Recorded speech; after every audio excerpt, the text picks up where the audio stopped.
Hello guys, ito magluluto tayo ng sinigang sa bangus sa miso. Ayan, nire-ready ko na ang mga sangkap natin.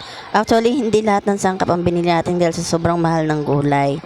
Ayan, yan ang binili natin yung um, mustasa, labanos, sinigang mix, sinigang sa miso, sibuyas, kamatis, magic sarap, bechin, and hipon cube at siling berde.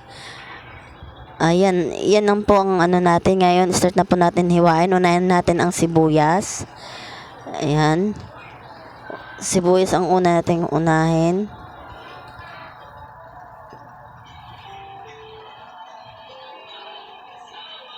Yan. Sunod naman nating hiwain ay ang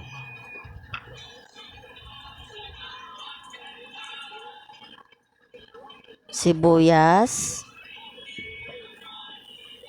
siling berde, yan, luya, yan, himay-himay na natin yung mustasa. Putol-putulin natin kasi sobrang mahaba. Pinagdalawa lang natin yan. Yan. Yan pala, nakalimutan ko pala hiwain din andyan ang bawang. Yan, carrot, labanos muna. Ayan, labanos naman ang ating una ang hiwain. Tapos, nahuli natin hiwain yung bawang kasi nakalimutan natin isabay dun sa sibuyas. Ayan, tapos na natin hiwain. At ready na po yung casserole natin. Ayan, naglagay na ako ng mantika. Halo-halo lang po. Ayan, unahin natin ilagay ang bawang sibuyas. Ayan, pagkatapos, ilagay natin ang kamatis.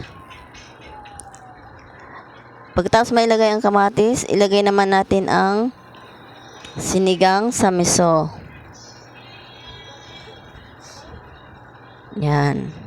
Halo-halo lang po natin ng konti. Yan. Tapos lagyan natin ng tubig. Yung katamtaman lang para hindi masyadong marami at nandun pa rin yung lasa. Yan. Tinakpan po natin.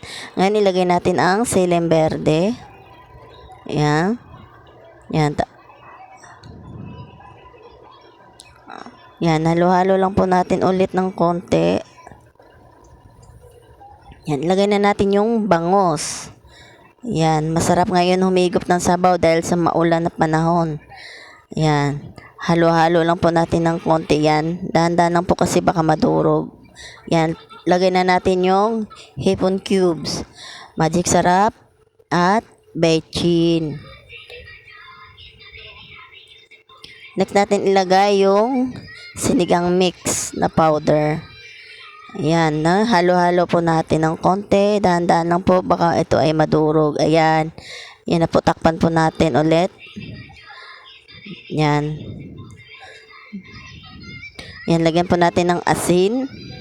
Actually, di ako tumitikim ng luto ko kasi tinitingnan ko lang kung anong tama. Ayun, ilagay na natin yung mustasa.